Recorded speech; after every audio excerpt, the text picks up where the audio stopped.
Welcome to today's video, which is my August bullet journal setup. I'm going to be making all the spreads I will be using this month for my day-to-day. For this month, I am not going to be drawing anything. I'm going to be using some washi stickers that I have for decoration, so this should be a pretty fun and quick journal setup to go through. So with that out of the way, let's get started. Just like last month, I only have one page for the cover.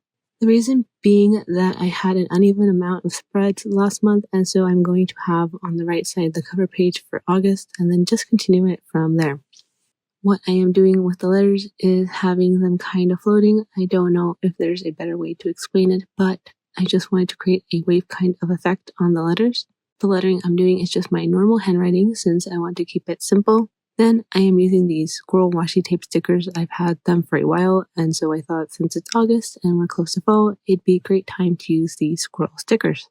Where I'm putting the stickers down, I'm not 100% sure that's the best place to put them, but I'm kind of just going with what I feel like fits well, and hopefully this all comes together at the end.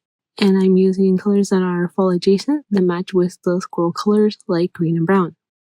Here's 2 lines a day. What I do here is write out in 2 lines whatever I did each day. Sometimes some days will be blank because I forgot to write down. I try to be consistent with using my journal, but sometimes I get busy or forget, so I do have empty parts. A lot of times I will have like 1 or 2 or even like 5 days where I forget to write here, which is not the best, and I'm trying to get better at that. But it's a normal thing to happen, and I'm trying to feel less guilty about it since it's really common to like stop using your journal for a while.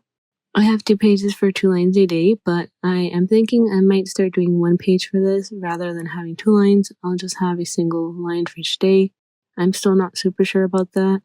Just like last month, I do not have perfectly equal boxes, and originally I did not like doing this because I like having even boxes on each page.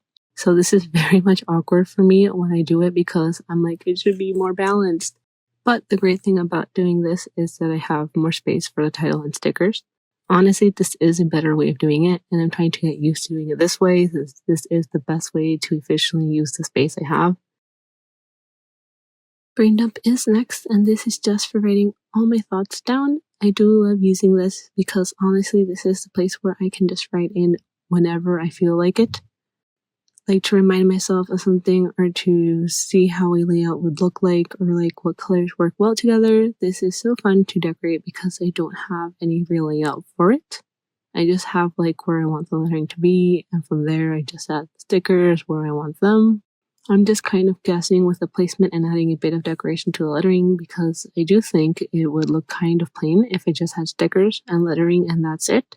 I did add like a background thingy to each of the squirrel stickers. I'm not sure if that works, but I felt like I needed something, and that was the only thing I could think about at the time.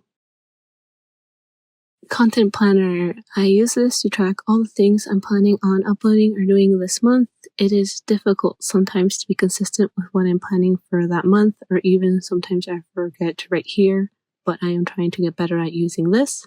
It is very helpful at reminding me of what days I'm supposed to be doing certain things and like being consistent with uploading. For example, I wanted to get this out like a week ago, but I didn't because I didn't have time to record the audio. I didn't use the content planner for this, and I should have because it would have helped me better organize my time so that I could find time to do this rather than procrastinating on it or getting distracted by other things that weren't as important. That's why the content planner is important, and I'm trying to get better at consistently using it. I made the content calendar bigger last month and I didn't like it, so I went back to how I originally had it. The reason is I didn't really think it was necessary having such a big calendar, and it lessened the space I had to write in. Then I added extra space where I have lines, and that's for adding any notes I have on certain things and what I'm doing this month or any ideas I want to write out without messing up the calendar. So I like that I have actually this time a space for that specifically, and that should be great to use this month.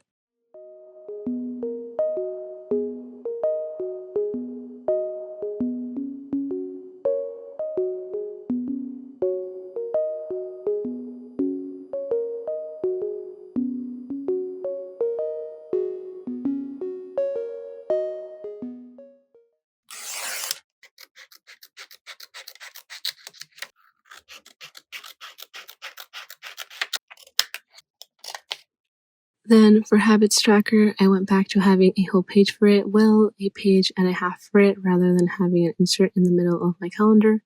The reason is that I like having a spread for it and it fits well with the content planner since they both have half a page extra. So I am going to keep habits here and see how it goes, or if I want to change it, I'll change it later on.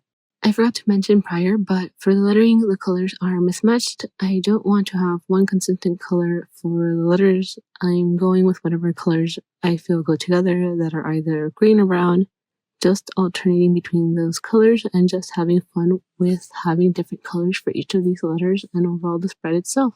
I tried something different with the trackers this month. Rather than just outlining them, I also colored some of them in. It's something I haven't done before and wanted to try out. I like having a tracker similar to a calendar, so 7 spaces per row, so that's easy to keep track what day I am marking.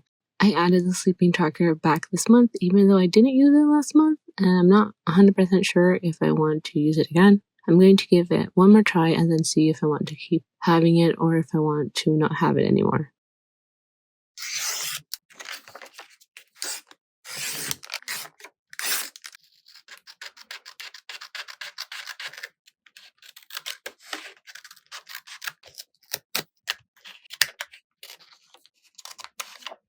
Then we have the calendar, and I didn't make any changes to it. What I love about this calendar is that I can just look here and write down any important stuff I have.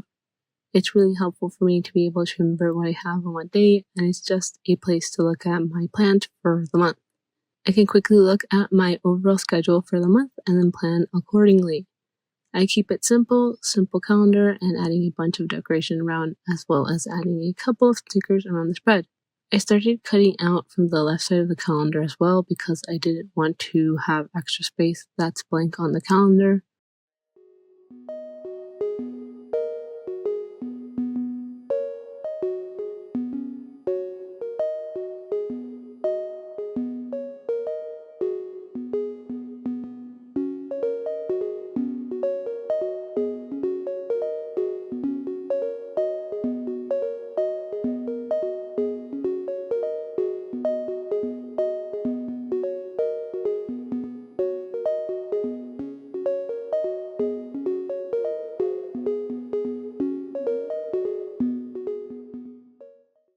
Then for the small page I cut out, I have monthly tasks on the front side, and that is for the task I have this month and what I should do. It's a better way to organize what I have to do, and it fits well with the calendar.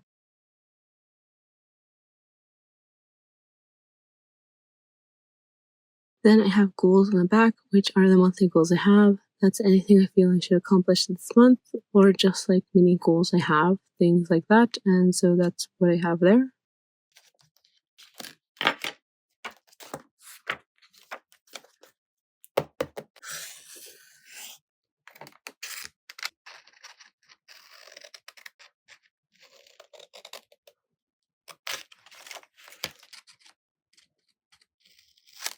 Now we are at the last spread for the setup. It's my first weekly spread for August.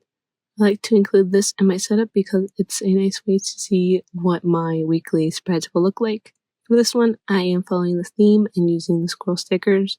For each day of the week, I use the same lettering I had been doing for this setup.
we're at the end of the video. My thoughts on my setup this month is that I liked using the green and brown colors, as well as the squirrel stickers were a nice touch. I really think this is an adorable setup that I made.